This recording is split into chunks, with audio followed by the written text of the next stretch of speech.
Bienvenidos amigos de Sound Taboo. Estoy feliz por estar con Eratóstenes Flores, que ustedes deben de conocer. Él es vocalista, es guitarrista. ¿Fuiste también el fundador de la banda?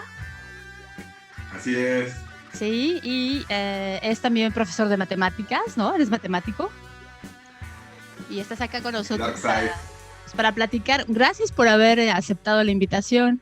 ¿Cómo estás esta mañana? Muy bien, fíjate que despertando ahí en medio de esta pandemia y de que ya empiezan las vacunas acá en la Ciudad de México, pues un poco harto ya del encierro, pero bien, pues haciendo música, me mantengo ahí creativo, escribiendo y eso. Y muchas gracias por invitarme, Shakti. No, pues al contrario, es un placer, qué bueno que aceptaste. Hace mucho tiempo que no nos veíamos, así que también es una buena oportunidad. Mi maestro de francés. Eres famoso y citas. Oye, cuéntanos un poco, por favor, acerca de Xochigua. ¿Qué es Xochigua?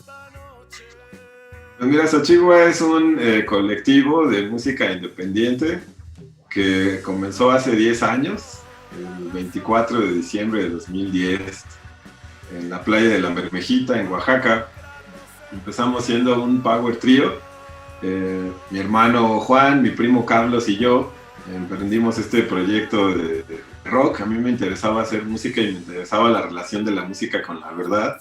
Y por alguna razón me parece que están muy cerca, ¿no? Me parece que el rock and roll es como un indicador de qué tan sana sea la libertad de expresión en nuestro país. Y entonces por eso la decisión de hacer música, y comenzamos haciendo rock and roll, los tres. El nombre de la banda, Xochigua, es el apellido mío, bueno, el que debería de ser mi apellido. Los tres somos nietos de un indígena tlaxcalteca que se apellida Xochigua Caligua. Y a mi abuelo pues le cambiaron deliberadamente, o le tradujeron el apellido al español deliberadamente por Flores. Y entonces para subirnos al escenario elegimos esa palabra que pues es un vínculo entre los tres profundo, digamos, ¿no? Y entonces pues, es un trío de rock. Llevamos ya 10 años y ha ido creciendo el colectivo. Últimamente están cerca de nosotros gente, pues, la verdad que nos aprecia y nos ha apoyado mucho. Artemisa Flores, Manuel Trujillo, que están en San Francisco, Ricardo Ochoa, que es un productor de rock legendario en México, ¿no? Que es nada más y nada menos el autor del coro más poderoso del rock en México, que es Tenemos el Poder, ahí en Avándaro. Él produjo a todos los que quieras en los 80s, ¿no? Tenía su banda de rock en los 70s, se llamaba Peace and Love. Está cerca de nosotros Juan Suitaski, que es un ingeniero de audio increíble, ¿no? Benjamín Márquez, que es pues también un inge de audio, productor, tiene un estudio acá en la Ciudad de México. Jorge Morgado, Mónica Salcedo, un montón de gente que se ha ido sumando. Y está también Miguel Guerrero, que es un locutor y productor de rock en los Estados Unidos, en una estación que se llama KPFA en Berkeley, California, y que la primera vez que fuimos a tocar a San Francisco nos invitó, hicimos una sesión en vivo, y de ahí salió un disco que lo estamos estrenando justamente. El disco se llama Xochigua Live at KPFA. Eso que escuché se me hace padrísimo. La verdad han cambiado, bueno, genial. Es obvio que en el proceso del autoconocimiento uno va mejorando y uno va expresando de otra forma, pero lo que he escuchado de ese video me encantó. Ahí está. Fíjate que te comentaba, pues venimos de la academia, mi hermano, mi primo y yo, matemáticos de profesión los tres, entonces no teníamos idea de qué es lo que sucedía en el ambiente de la música, y pues pasamos un proceso ahí que fue medio doloroso incluso, ¿no? Porque, bueno, pues pululan ahí en la fauna rock and rollera la gente que de pronto, pues, más que ayudar, estorba, ¿no? Entonces, nos costó un poco de trabajo reconocer pues, los obstáculos que se tenían, y entonces lo primero que hicimos fue este videoclip que fue dirigido por Rafael Rangel, un cineasta mexicano, pues que la verdad así desinteresadamente se superclavó con el proyecto, con esa canción que se llama El Jacal, que fue el sencillo del primer el primer disco, con Ajá. actores que también, ¿no? Pues se prestaron desinteresadamente para llevar a cabo este proyecto. Y pues Rafa también es parte de este colectivo. Y mira, la verdad es que nosotros no sabíamos qué hacer con lo visual, ¿no? Nosotros hacemos la música y él fue el que se encargó como de darle este sentido visual Sí, al proyecto. Y sí es el único porque pues hemos estado trabajando como las bases, ¿no? De la banda, tratando de darle un soporte sólido. Pero mira, pues ya yo espero que este año que empieza, a pesar del asunto de la pandemia, podamos sacar nuestro siguiente disco. Se va a llamar El Son del Subsuelo. Y ok. estamos planeando hacer por lo menos 3 videos de ese material con la calidad que creemos, ¿no? Que se necesita, con la calidad de imagen, etcétera. Entonces, pues estamos en un periodo de reestructuración, han pasado un montón de cosas y afortunadamente, pues mira, ya tenemos un productor pues legendario cerca de nosotros, ingenieros de audio increíbles, ¿no? Y gente que nos apoya y que creemos que pues esa ya es como una plataforma sólida para empezar a ocuparnos ya de otras cosas, como por ejemplo lo visual, ¿no? Ajá. Entonces sí, solo tenemos este video y los demás son videos que ha tomado la gente, videos ahí que de repente en la televisión cuando hemos estado, pues de repente también los compartimos, ¿no? En algunas estaciones de radio hemos hecho algunas colaboraciones ahí en vivo pero oficialmente sí, este es el primer y único hasta el momento video que tenemos. Eso que me gustó mucho, justamente estas imágenes que están pasando, aparte de los sentidos y de la exacerbación del placer, ¿no? Pero la calle, ¿no? La idea como de barrio, de lugar, ¿cómo es que a ti te influyó la calle en tu desarrollo? Pues, yo creo que, vamos, en algún momento después de haber estudiado matemáticas, sentía que algo me faltaba, ¿no? Porque, pues sí, son padrísimas, ¿no? Las matemáticas son una pasión, pero siempre hace falta, creo, el contacto directo, el contacto vivido, ¿no? Lo real. Y me parece que la vida cotidiana se manifiesta, o el medio en el cual la vida cotidiana se lleva a cabo es la calle. La calle es, digamos, como ese lugar donde se lleva a cabo la vida y por lo tanto como un límite de la razón, ¿no? Después de estudiar matemáticas, me dio por estudiar filosofía, creía yo que iba a encontrar como muchas certezas ahí, ¿no?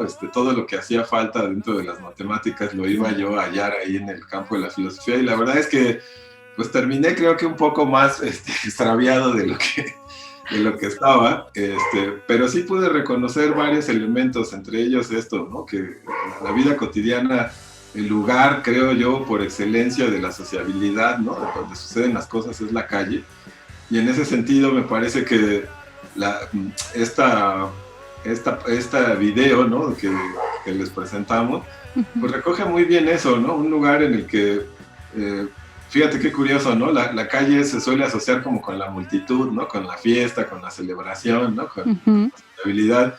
Y ahora en estos momentos en los que, pues de pronto, pues mucha gente está encerrada en sus casas, ¿no? Porque no tiene, digamos, la necesidad que tienen muchos, ¿no? De salir a buscarse la vida de todos los días a la calle encuentras pues una cantidad menor de gente y sobre todo en los lugares en los que se solía tocar rock and roll están vacíos, ¿no? Ajá. Entonces, pues mira, sin haberlo predicho, ¿no? En aquel entonces, la canción trata justo el tema de la soledad y cómo es que habla de un lugar muy pequeño en la Ciudad de México que se llamaba El Jacal, que era un after, donde cabía, era un cuarto muy pequeño, ¿no? La verdad, donde pues, en ese tiempo los lugares cerraban a las 3 de la madrugada y uno se quedaba con ganas de seguir la fiesta y entonces ibas al Jacal, ¿no? Que era un lugar en el que pues como una especie de crisol, ¿no? Llegaban Ajá. poetas, policías, ¿no? Pues incluso soldados a veces, matemáticos, imagínate, ¿no? ¿Qué era de aquel lugar, ¿no? Y la música era lo que reunía a la gente. Y entonces todos apretados ahí, ¿no? Con el portal abierto, pues seguíamos la fiesta. Y justo esta canción habla de eso, ¿no? De cómo después de estar en un lugar súper apretado con alguien, ¿no? Con alguien que incluso pudiste llegar a intimar, al siguiente día pues estás completamente solo, ¿no? En un lugar en el que pues no hay nada, ¿no? Como puros recuerdos ahí de Ajá. lo que sucedió. Y creo que eso para mí ahora está siendo en estos momentos una nostalgia a la calle, ¿no? La calle como este lugar de recreación, de júbilo, ¿no? Eh, Ajá. y bueno, lo que sí nos extraña es la calle como un lugar peligroso, ¿no? Sobre todo para las chavas, ¿no? Que, Ujú. que ahora en el asunto del rock and roll, pues traen la palabra, ¿no? Traen los acordes también, ahí las liras, ¿no? Se está expresando muy fuertemente el rock and roll desde el estrógeno y la verdad es que pues se extraña todo eso, ¿no? Entonces sí, la Claro. calle es el lugar, ¿no? El medio en el cual se lleva a cabo la vida cotidiana y bueno, pues por supuesto que es una influencia para todos, ¿no? No solamente para la música. Oye, pero Eratosthenes, y de hoy en adelante, ¿cómo tú ves el futuro del rock, de la música en general, en medio de todo este cambio que se está dando a nivel mundial? No solamente respecto al bicho, ¿no? Sino verdaderamente a sistemas profundos, políticos, morales, filosóficos, religiosos, sociales que se están llevando a cabo. ¿Cómo lo ves tú? Bueno, pues la verdad es que es una gran pregunta, ¿no? De un alcance que la verdad es que no sé si yo pueda llegar a abarcar, ¿no? Yo me declaro como incompetente para verlo con ese nivel de profundidad, pero sí tengo una opinión y creo que una de las cosas que para bien, ¿no? Que se están sucediendo con la crisis sanitaria y con muchas otras crisis que ya venían desde antes, es que el músico, al estar imposibilitado para hacer lo que solía hacer, pues tiene mucho tiempo para pensar, ¿no? Eh, yo creo que es un momento en el cual hay que, como músicos, replantearnos la manera en la que veníamos haciendo las cosas, la manera en la que se da la música en los espacios culturales o en los espacios de recreación acá en México, abundan, ¿no? Las historias de productores, de promotores, de lugares que más bien explotan en cierto modo a los músicos. Ujú. Entonces, me parece que el encierro está provocando que la gente explore las posibilidades de la red y entonces he visto que la música continúa, ¿no? A pesar de que no podemos salir a los lugares a escucharla en vivo, como a mí me gusta o como yo prefiero escuchar Claro. la música continúa y hay grupos que están sacando material nuevo, hay personas que siguen componiendo y lamentablemente el asunto económico pues es un aspecto pues, que preocupa, ¿no? Porque ya estamos por cumplir un año, ¿no? De que no hay eventos masivos, que ya no se puede, el distanciamiento social ya no permite, ¿no? La comunión alrededor de la música. Pues yo Sí. creo que uno de los factores es replantearnos, ¿no? La manera en la que se hacen las cosas. Y algo bien importante, creo que desde la parte económica, es que sucede algo en México muy curioso, ¿no? Creo que a partir, es mi opinión, ¿no? Así desde donde yo lo veo, creo que a partir de una muy mala lectura de Marx, ¿no? Específicamente, se asocia la economía como aquello que determina todo lo demás, ¿no? Como la fuente determinadora de todo, y entonces existe una crítica hacia el sistema que se enfoca exclusivamente en una crítica a la economía, ¿no? Entonces, creo que Marx nunca dice algo así, al menos en la lectura que yo hice de él, yo no encuentro nada como eso.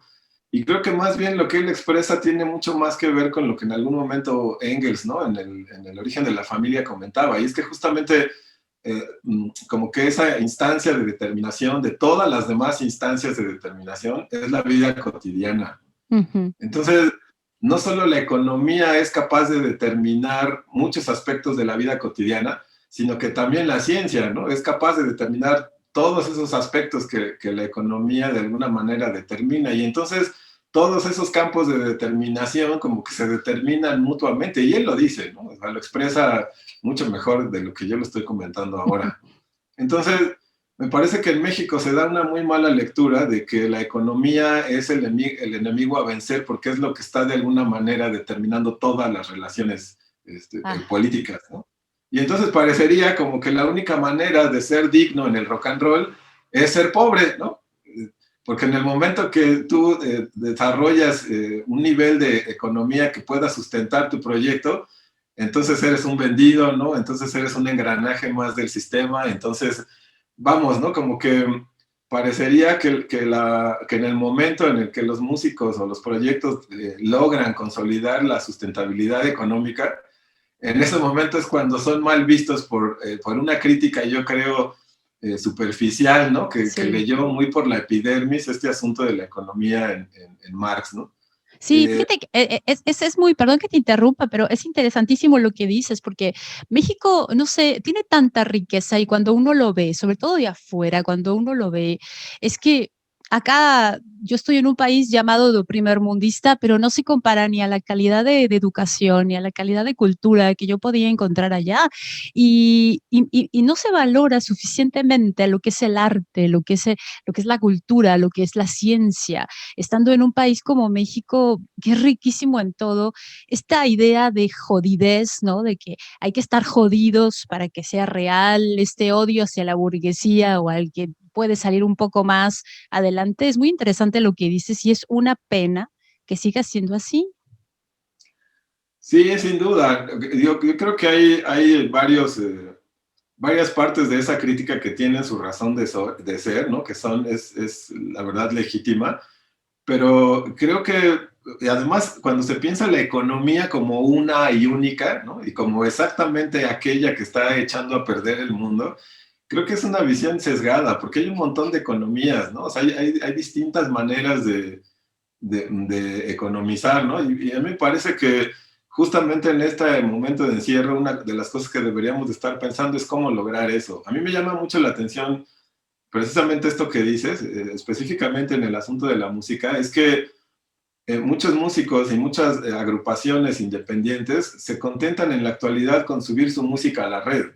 Ajá. Es decir, elaboran su material y a través de ciertas agregadoras, así se llaman, ¿no? Que suben, que ponen la música, digamos, en plataformas como Spotify, ¿no? Como Deezer, etcétera. Incluso en el mismo YouTube, que no necesitas a nadie para que lo suba, tú mismo abres tu canal y entonces ya está ahí tu música, ¿no? Ujú. Pero como que todas, hay un asunto como sintomático que yo veo y es que muchos de los músicos que están generando contenido, que están haciendo muy buenas rolas, que están haciendo buenas propuestas, no tienen idea de cómo es que se capitaliza la red. No tienen idea de qué es lo que significa Sound Exchange, por ejemplo, o BMI, ¿no? Todas estas organizaciones que se encargan de recolectar el dinero que genera todo esto Ujú. en la red. Y ese, tan solo en 2017, la recolección que hizo Sound Exchange de regalías editoriales era de billones de dólares. Entonces, imagínate acá en México que hay personas que ni siquiera tienen registrada su obra en Indautor. Entonces, Ajá. a mí me parece que de pronto es bien chistoso la contradicción que se da acá en México de gente que está en el ámbito cultural, en el ámbito de la música, que se queja de que no hay apoyo económico y les preguntas, oye, ¿ya tienes registrada tu obra? No, pues no. Oye, ¿ya tienes una editorial que se esté haciendo cargo de tus regalías editoriales en el internet? No, pues no. Oye, ¿formas parte de la Sociedad de Autores y Compositores de México? No, pues no. Entonces, de pronto parecería, ¿no? Que hay en este entendimiento superficial de la economía y del Estado como un representante de la administración de esa economía, se culpa, ¿no? Al Estado de no estar proveyendo el suficiente dinero, el suficiente apoyo para que la música se lleve a cabo, pero existen otras formas que están sucediendo justo en este momento de economizar, ¿no? Eh, vamos, no hay, por ejemplo, una asociación de gestión colectiva en México que esté viendo por los intereses de los músicos, ¿no? Y Ujú. entonces, de pronto, pues parecería, ¿no? Que nos hace falta hablarnos, comunicarnos, ¿no? Escribirnos, leernos y ponernos las Claro. pilas en ese sentido para que se lleve a cabo esta construcción. Y sí, lamentablemente, pues la ciencia, como dices, ¿no? Al igual que la música, de pronto goza de una situación también súper irónica, ¿no? Y, por ejemplo, ahora que ya se está vacunando, que ya está la vacuna disponible en México, hay Ajá. un montón de personas diciendo que si se van a vacunar o que si no, ¿no? Con este asunto de los antivacunas. Ajá. eh, o sea, vamos, como que hay una especie de recelo hacia la ciencia, ¿no? y hay una especie bueno, y no una especie, sino más bien una completa ignorancia en relación a cómo se dan los procesos en la ciencia. Y entonces es más fácil creer que pues alguien en un laboratorio, ¿no? Se puso a armar un virus, ¿no? Para voltear la economía del mundo, otra vez la economía ahí, ¿no? Y entonces que China se convierta ahora, ¿no? Como en la potencia mundial y que Ujú. todo lo que estamos viendo que está sucediendo en los Estados Unidos con Trump, ¿no? Parecería como que los Estados Unidos están viniendo abajo. Entonces, hay como una serie de ideas en relación a teorías de Bueno, conspiración, ¿no? Que se pero mezclan de pronto ahí, es que ¿no? también es muy fácil crear eso molecularmente en un laboratorio y es muy fácil. Yo creo que no están haciendo las cosas bien tampoco, ¿no? Yo no estoy de acuerdo ni con los conspiracionistas, ni con los otros, ni con nadie, pero, o sea, tengo mi propia opinión. Sin embargo, sí veo que hay demasiada confusión, eh, hay demasiadas falsas cosas y muchas verdades que pasan por falsas y la gente pues se confunde, ¿no? Sí, por supuesto, ¿no? Está pues digamos, como que la red lo que hizo fue pues darle la posibilidad a todos de opinar, ¿no? Y entonces ahí está todo pues cúmulo, ¿no? De cosas, como bien dices, cosas entre que pues son verdaderas y no son reconocidas como tales, y cosas que son falsas y que se les da el estatus de verdad, y entonces, Sí. sí, es complicado, ¿no? Pero por Me eso parece, en esa maraña de cosas yo veo que es aire, ¿no? Es algo fresco, la música se debería de apoyar muchísimo más al artista porque justamente no hay una muy buena perspectiva a futuro, ¿no? En cuanto a humanidad como especie. Entonces, por lo menos encontrar en el arte, en la cultura, esa salida, ese aire que te quita la asfixia. Para mí, al menos para mí es así, ¿no? Y yo siento que sin música, sin arte, sin ciencia no se puede vivir, sin filosofar, ¿no? Sin estar vivos, pues. sí, está en movimiento, ¿no? Todo, o sea, vamos, como que el estado actual o la situación, todo esto que llamamos el sistema, pues debe de estar sujeto a crítica todo el tiempo. De hecho, por eso se publica en la ciencia, ¿no? No para instaurar algo como lo absolutamente verdadero, sino para ponerlo a prueba, para Ujú. ponerlo en la opinión de los demás y que sea criticable, ¿no? Que sea criticado. Vamos, completamente de acuerdo, ¿no? O sea, creo que sí, la música, la filosofía, ¿no? La ciencia son cosas que pues deben de estar todo el tiempo renovándose y eso como bien dices, ¿no? Pues, creo que como una metáfora que me gusta mucho que estás utilizando, no es aire fresco, ¿no? En un momento Y como... que curiosamente está visto actualmente incluso el aire como algo que no es esencial. Eso es muy curioso, ¿no? Todo tiende a verlo como no esencial. Pues fíjate que ahora acá están haciendo su agosto las personas que están vendiendo oxígeno dado el nivel de contagios, ¿no? Es curioso, ¿no? Esta perspectiva del oxígeno como pues ya un producto, ¿no? Explotable, vamos, Increíble. híjole. ¿A qué hemos llegado? Es increíble, ¿eh? Eh, Hay algo que te quiero preguntar acerca de las matemáticas, porque es muy curioso. El otro día platicaba con Pushpa Devi, una profesora de yoga que también es matemática, ella es eslovena. Y entonces, bueno, imagínate, matemáticas, ella misma decía, hay muchos músicos matemáticos y tú me mencionas ahora que todos los integrantes de Sushiwa son matemáticos. Entonces, a mí me encantan las matemáticas y como bióloga cuando estudié con filósofos de las matemáticas y aparte me bebo libros de matemáticas y de filosofía y le doy clases a mi hijo en la casa desde hace 8 años ya y de todas, o sea, todas las materias, entre ellas matemáticas, pues me encanta. Va mucho más allá que lo que la gente en general puede ver, ¿no? Como el sufrimiento, ¿no? Que implican las matemáticas. Pero me encantaría que tú, como profesor, como gente que sabe, ¿no? Pues les hablaras un poquito, sobre todo a los chiquitos y a toda la gente, pero a los chiquitos que les tienen miedo a eso. Porque mira nada más cuánto conocimiento puede salir de ellas y cómo tú las relacionas con tu música. Pues mira, la verdad es que en mi caso creo que pues, se puede hablar de las matemáticas como un arte, como un juego, ¿no? Como, vamos, tiene como diferentes maneras justamente de interpretarse, ¿no? Y en mi caso creo que las matemáticas son una pasión. Vamos, y lo digo en relación justamente a este terror, ¿no? Que socialmente Sí. se comparte, ¿no? Híjole, yo voy a empezar la clase de mate, qué hueva, ¿no? Y ya viene el examen de mate y híjole, ¿no? Entonces, para mí, digamos, yo crecí en eso, ¿no? Yo vengo de ahí, de compartir con los compas de pronto como, esta como tirria hacia las matemáticas. Y creo que me costó un poco de trabajo reconocer que por un lado está el asunto de las matemáticas y por otro lado está la docencia. Entonces, vamos al problema que creo que a mí me afectó y que me hizo tener esta perspectiva de las matemáticas, es que desde el kinder hasta la secundaria tuve muy malos profes de matemáticas. Y creo que la situación en relación al trabajo en México es tan difícil que a lo mejor desde cierta perspectiva, pues no es su culpa, ¿no? Porque hay personas que dicen, bueno, pues aunque sea doy clases, ¿no? Pues no encuentro chamba de lo que yo estudié, pues aunque sea o sea, el ingeniero de pronto, ¿no? Da clases de matemáticas, el ingeniero químico da clases de matemáticas, ¿no? El contador da clases de matemáticas, ¿no? Entonces, de pronto las matemáticas se vuelven como que esa cosa populares. ¿Perdón? Populares, pero así de populacho, de que todo mundo Sí, puede. entonces de pronto, pues cuando alguien que en realidad está enseñando matemáticas porque más bien necesita una chamba, pues yo creo que hay muchas cosas que se transmiten en esa docencia que no tienen que ver con el gusto y por la pasión por una cosa, ¿no?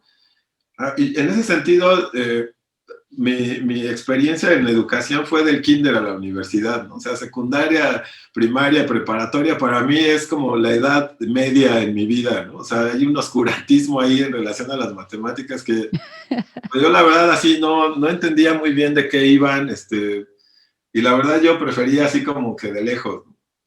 Yo estuve en un kinder popular que se llamaba Makarenko, un pedagogo ruso, ¿no?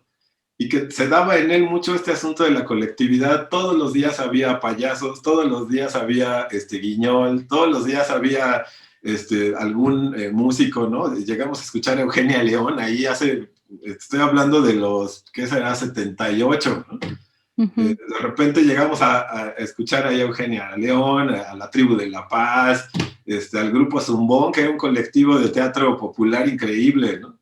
Entonces, para mí la escuela era eso, en un principio, ¿no? Pues increíble, ¿no? Claro. Teníamos a nuestro médico homeópata en el kinder y tú lo ibas a ver, o sea, vamos, siempre la pregunta era, ¿qué quieres hacer? ¿No? Y pues la respuesta de todos era jugar. Y entonces te decían, bueno, ¿qué quieres jugar? Y había muchas cosas ahí, entre ellas pintura, papiroflexia, ¿no? Etcétera. Y entonces para mí, después de eso, hasta la preparatoria, yo no entendía la escuela. O sea, para mí se volvió una cosa así aberrante. Hasta que llego a la preparatoria y pues entonces ahí, imagínate en la vocacional, ¿no? Este sistema medio militarizado, ¿no? En el cual pues te tienes que ir así como bien derechito, etcétera. Entonces me empezó a ir muy mal en matemáticas y mi papá, en paz descanse, era matemático. Entonces, cuando ve que me empieza a ir mal, me empieza a dar clases él de matemáticas. Y ese momento para mí fue wow, ¿no? O sea, dije, cámara con mi jefe, ¿no?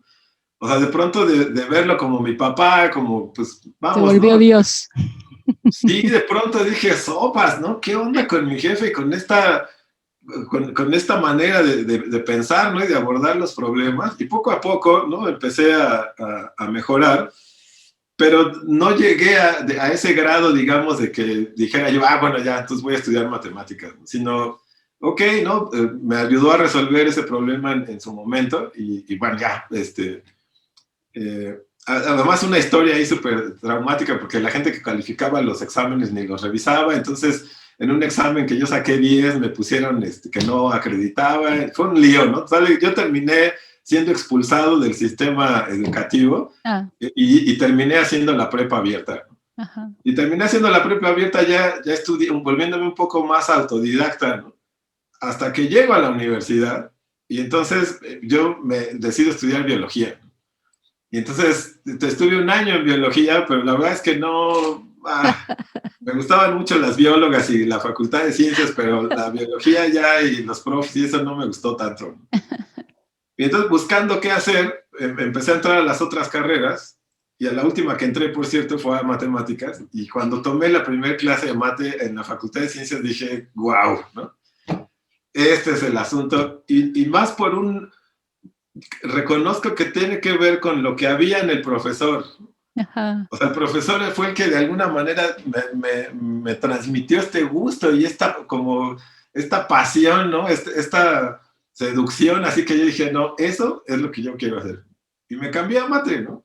Entonces, para mí las matemáticas son una pasión. O sea, yo no decidí, yo no fue así de que dije, a ver, pues tengo 4 años que pues no sé qué hacer muy bien con mi vida. Pues a ver, voy a estudiar matemáticas, ¿no? A ver qué pasa. No, o sea, de repente me vi arrebatado, ¿no? Por esta seducción, ¿no? De los números. Sí. Y me sumergí, ¿no? Me clavé en ella. Y entonces descubrí muchas cosas, ¿no? Entre otras cosas esto de que pues la docencia, ¿no? El profe, ¿no? La persona que está frente a ti te puede alejar para siempre o te puede abismar junto con él al rollo en el que está súper metido, ¿no? Entonces yo creo que en la pregunta así específica que me haces, ¿no? De qué onda con los niños, ¿no? O sea, ¿cómo le hacemos para que no, pues para luchar un poco en contra de este estigma, ¿no? Social. Yo creo que a los niños hay que dejarlos jugar. No creo que sea como, vamos, o sea, creo que sí es conveniente un acercamiento, ¿no? Al pensamiento geométrico, al pensamiento matemático, pero creo que tiene que ser como por un especialista en didáctica infantil o un pedagogo, porque mira, yo eh, conozco a varias personas, entre ellos amigos míos, ¿no? Que cuando tuvieron a sus hijos eran de, no, yo terminando la primaria, mi hijo tiene que saber el teorema de Pitágoras, ¿no? Y lo tiene que poder demostrar. Y tantas cosas que tenían como proyecto para sus hijos. Y curiosamente muchos de ellos después me dijeron, ¿sabes qué? De todo ese proyecto que yo tenía de enseñanza para mis hijos, la verdad es que no he hecho más que aprender. Entonces, de repente creo que sí está padre, ¿no? Como padres o como adultos que estamos cerca de los niños, hacer lo posible, ¿no? Por mantener ese gusto, ¿no? Esa lucidez, ¿no? Esta chispa creativa que hay en el asunto de las matemáticas. Pero me parece que tampoco hay que como obligarlos, ¿no? Yo, por ejemplo, mi hermano, el bajista de la banda, cuando yo tenía 14 años se le ocurre nacer a él, ¿no? Entonces imagínate, cuando yo llego a la carrera de matemáticas y yo estoy aquí súper clavado en ese asunto, pues mi hermano está en la primaria. Y entonces, de repente, un día llega llorando y me dice así, ¿no? A chorros, ¿no? Y me dice, abre la puerta de la casa, ¿no? Y me dice, y le digo, ¿qué te pasó, no? Venía de la primaria. Y me dice, me engañaste. Y se va corriendo hacia su cuarto. Y entonces, pues voy atrás de él y digo, ¿cómo que te engañé? Y saca su examen de matemáticas y me dice, mira, ¿no? 0. Entonces agarro así el examen y le digo, ¿qué pasó? ¿No? Y entonces le preguntan, ¿no? Le ponen un segmento de recta así de este tamaño y un segmento de recta así, ¿no? Y entonces le preguntaban que cuál de los dos era más grande. Y él dice, son iguales. Contesta, son iguales. Ajá. Y entonces la maestra pues le pone tache, ¿no? Y bueno, así una serie de preguntas, ¿no? Y de todas tache. Y entonces le comento a mi papá, ¿no? Y me dice, ¿sabes qué? Hay que ir a hablar con la maestra. Porque en el choro que yo le aventaba a mi hermano, las respuestas que había puesto eran correctas. Claro. Pero lo que esperaba la profesora de él, pues no era eso, ¿no? Entonces fue un relajo y la verdad es que a mí me preocupaba mucho que mi hermano en esa experiencia hubiera podido decir, ¿sabes qué? Este asunto de las mates mejor ahí muere, ¿no?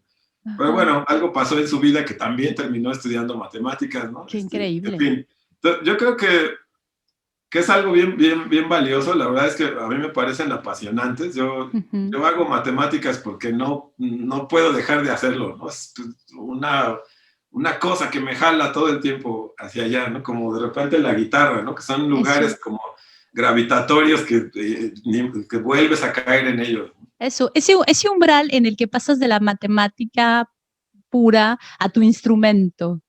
¿Cómo es eso? Pues fíjate que la música estuvo en la familia desde siempre, ¿no? yo crecí en una familia donde, te digo, en el kinder, algunas de mis profesoras después fueron mis tías, ¿no? Y algunos de mis profesores después también estuvieron cerca de mí, ¿no? Mis tíos andaban en el asunto del teatro popular, tenían su grupo de música latinoamericana. Entonces, la música siempre estuvo en la familia, ¿no? Al grado que cuando había que decidir qué estudiar, a mí nunca se me ocurrió que la música era algo que pudiera estudiarse, ¿no? Para mí la música era algo que estaba ahí desde siempre, ¿no? En la casa, ¿no? Me sorprendía, por ejemplo, un día que descubrí que el papá de uno de mis amigos no tocaba la guitarra, ¿no? Entonces para mí fue así como, ¿cómo es? O sea, ¿cómo que tu papá no sabe tocar la guitarra, no? O sea, ¿qué onda? Entonces, pues siempre estuvo, ¿no? La música ahí conmigo. En realidad creo que primero fue la música antes de descubrir este gusto y esta pasión por las matemáticas, ¿no?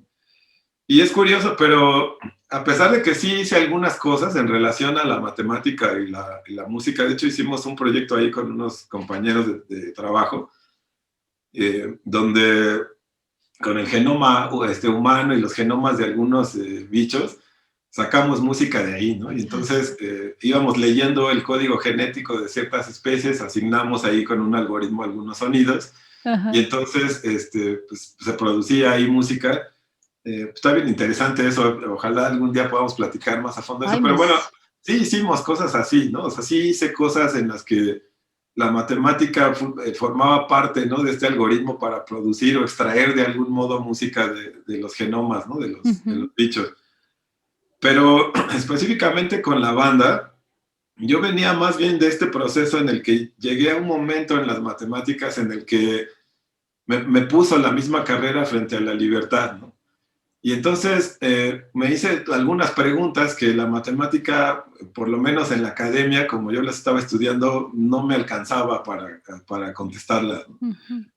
Parecía que dentro de las matemáticas hay un grado de libertad tan amplio, irónicamente, porque la mayoría piensa que las matemáticas son así, ¿no? Como una camisa de fuerza, ¿no? Como una cosa exacta que no te permite ninguna movilidad. Curiosamente, la carrera me llevó al extremo de que había una libertad tan amplia que parece que se puede decir cualquier cosa. Parece que puedes, desde el ámbito de las matemáticas, pues ser tan libre que te inventas una matemática que no tenga nada que ver con la matemática, digamos, tradicional. Y todo eso me causaba a mí como cierta comezón, ¿no? Dije, no, a ver, no, o sea, no es posible que se pueda hacer cualquier cosa, ¿no?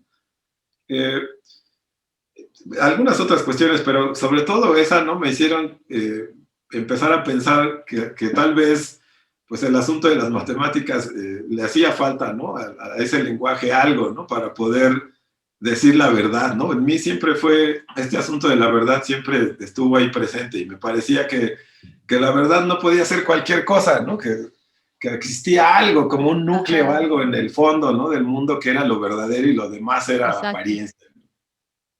Pero vamos, sí, me fui hacia la filosofía pensando que iba a encontrar esa respuesta. Seguro no. Sí, de hecho me di cuenta que el problema es mucho más complicado de lo que yo pensaba, ¿no? Sí, a veces lo banalizan mucho, ¿no? Los filósofos. Cada quien da su punto de vista, le ve un pedacito al elefante, pero no ven lo global. A veces, no sé, no mucho. Sí, la verdad es que no encontré la respuesta definitiva a las preguntas que traía. Sí me sirvió mucho la carrera porque una cosa que hizo fue justamente pensar las matemáticas desde otra perspectiva y pensar la filosofía desde la perspectiva de las matemáticas, ¿no? Entonces, una cosa a la que llegué fue, tomé un seminario sobre la muerte en la Facultad de Filosofía. Y entonces fue muy curioso ese seminario porque en lugar de leer la obra cumbre de ciertos autores, leímos lo que escribieron los filósofos cuando estaban en el lecho de muerte. Ajá. Es decir, después de que Cioran, por ejemplo, después de que el mismo Deleuze, ¿no? Ya eran unas figuras en el mundo de la filosofía, ¿cómo enfrentaron la enfermedad, ¿no? Muchos de ellos se suicidaron, ¿no? Deleuze entre ellos, ¿no? Se lanzó por la ventana porque no soportaba la imposibilidad de respirar, ¿no? Y todos los problemas que tenía respiratorios, ¿no? Fíjate qué curioso, ¿no? Otra vez el asunto del aire, ¿no? Sí. Y entonces, al leer esta parte como de una profunda sinceridad por parte de filósofos, lo que escribieron justo antes de suicidarse o de morir, me llevaron a mí a la conclusión de que estaba yo haciendo puras, como vanidades, ¿no? Imagínate, mi tesis de licenciatura en filosofía se llamaba sobre el mito de la objetividad y la universalidad en matemáticas, ¿no? O sea, desde la filosofía tirándole así a matar a las matemáticas, ¿no? Y en el asunto de las matemáticas, lo que estaba haciendo de repente también empecé a tirarle desde ahí a la filosofía. Entonces, me parecía que la vida, la calle, ¿no? Estaba transcurriendo y yo estaba inmerso como en un círculo vicioso tratando de encontrar la verdad y no Te estabas estaba yo... destruyendo, te estabas deconstruyendo. Sí, de repente dije, bueno, ¿qué es lo que realmente quiero hacer? Porque la verdad es que decirles a los matemáticos cuáles son sacarles sus trapitos al sol y decirles a los filósofos cuáles son también, ¿no? Como desde mi perspectiva, lo que yo veía criticable, pues la verdad es que eso me hace pensar que más bien es un asunto de vanidad mía y no me estoy enfocando en lo que realmente quiero hacer. Y cuando me hice esa pregunta, le puse pausa a todo y hice una banda de rock. Dije, voy a agarrar mi lira y me voy a poner a hacer rolas, ¿no? Entonces, en ese sentido, la música para mí no es algo que tenga una relación con las matemáticas, así que yo esté pensando desde las matemáticas algo para expresarlo musicalmente. Creo que no. Creo que más bien la música, si bien tiene una relación profunda con las matemáticas y al revés, ¿no? En mi caso fue como una manera de llegar yo a una manera de establecer mi vida, ¿no? Más allá de lo que en su momento me pudieron dar la filosofía de las matemáticas. Entonces, sí, por supuesto, hay una vena filosófica en lo que hacemos, ¿no? En las letras de la banda, por supuesto. Sí hay una obsesión por el detalle, ¿no? Y sí hay una relación de nosotros con la música y la perfección, ¿no? Entendida de esta manera, digamos, en las matemáticas. Pero no es determinante, pues, ¿no? O sea, no es lo que esté dictaminando la forma en la que se hace la música, ¿no? Eso ya es intrínseco, ¿no? De las matemáticas, ya está ahí, ya está ahí. Sí, sí, o sea, más bien es qué onda, cómo vivimos estos espacios de la relación humana, la soledad, el luto, etcétera, ¿no? Eso. Ay, qué increíble. Ay, padrísimo. Me encanta. Me encanta tu historia, conocerte más a fondo. Qué interesante, muy bonito. Mira, el programa está llegando a su fin, pero yo quisiera que tuvieras tú la última palabra y que un mensaje ya has dado bastantes, pero ¿qué te parece lo más fundamental que la gente debería escuchar, sobre todo la gente en México y en el mundo en general, porque te va a oír todo el mundo, pero sobre todo en nuestro pueblo, ¿no? En estos momentos difíciles para muchos, hablaste del duelo, de la muerte. ¿Qué te parecería lo más importante que tendrían que escuchar? En relación a la música, dices. Sí, a lo que tú quieras. De hecho, a lo que quieras. Sí, bueno, yo creo que estaría padrísimo que escucharan algunos proyectos de música independiente en México que me parecen bien interesantes. Por supuesto que escuchen a Xochigua, ¿no? Ahí está en el Spotify, ¿no? El nuevo disco, que está intercalado ahí con una entrevista que nos hizo precisamente Miguel Guerrero. Pero también, justamente en el 2020 apareció una chica que me parece que es aire fresco, ¿no? Se llama Alaide. Búsquenla, está ahí en el YouTube. Trae unos músicos increíbles. La chava se expresa muy bien y creo que es algo que podemos decir en relación al 2020, que no todo fue malo, ¿no? Esta chica ha de tener 20 años, yo creo, ¿no? Es una chavita que lo está haciendo muy bien, ¿no? En ese mismo sentido, en relación a la música que se está haciendo, que están haciendo las mujeres, tienen que escuchar a Nidia Barajas. Me parece que es una chava que hace muy buenas canciones, es feminista, ¿no? Su expresión musical es completamente desde el feminismo, pero me parece que es un feminismo inteligente, ¿no? Es un feminismo que comunica muy bien y sus rolas son muy buenas, ¿no? Creo que tienen que escuchar a Nidia. Y vamos, en el rock de los hombres, la verdad es que hay también un montón de proyectos así que están haciendo las cosas, me parece muy bien, ¿no? No sé más o menos como cuáles sean los gustos, porque a mí, por ejemplo, de pronto me gusta el punk y me llega a gustar cosas así como más hardcore, ¿no? Que a veces Ajá. como que en general no son como tan bienvenidas, ¿no? Ujú. Pero hay un grupo ahí de punk que si se dan la apertura para escuchar, se llama Vida Ruina. Este Okay. es un grupo que también se ha formado recientemente. Hay mucho humor, ¿no? Y bueno, hay que tomar en cuenta que es punk, ¿no? O sea, no esperen melodías, armonías. Es un asunto así como súper crudo, ¿no? Me parece que también están haciendo las cosas muy bien, ¿no? Ujú. Y yo creo pues que no dejen de buscar música nueva, ¿no? Que apoyen la música que se está haciendo, ¿no? Me parece que eso es súper importante porque pues, ahorita la situación en términos económicos para los músicos son difíciles, ¿no? Sí. Y, y mucho agradecerte a ti, ¿no? La verdad es que la última vez que te vi eras mi maestra de francés acá en México, ¿no? Te fuiste a vivir a Canadá y siempre me dio mucha curiosidad, ¿no? Saber qué es lo que estaba pasando por allá. Me da mucho gusto saber que estás bien, me da mucho gusto saber que sigues emprendiendo, que estás haciendo cosas como este canal, ¿no? Para mí es un gusto reencontrarte y volver a platicar contigo, retomar la conversación. Y espero que no sea la última vez. La verdad es Ay, que no. está súper padre poder comunicar estas cosas, ¿no? De pronto. Sí, claro que sí. Te quiero agradecer muchísimo, de veras que qué delicia platicar esta mañana contigo. No, ¿Tienes algún correo, algo donde la gente te pueda llamar? ¿Cómo te encuentran? ¿Cómo contactan a la banda, además de la página de internet? sí, tenemos la página xochigua.mx y tenemos Facebook, Xochigua Rock, Ujú. y el correo electrónico xochiguarock@gmail.com. Muchas gracias, Eratóstenes. Qué Oh, felicidad. muchas gracias a Te ti. mando un besote, te agradezco muchísimo, un abrazo. Igualmente, igualmente.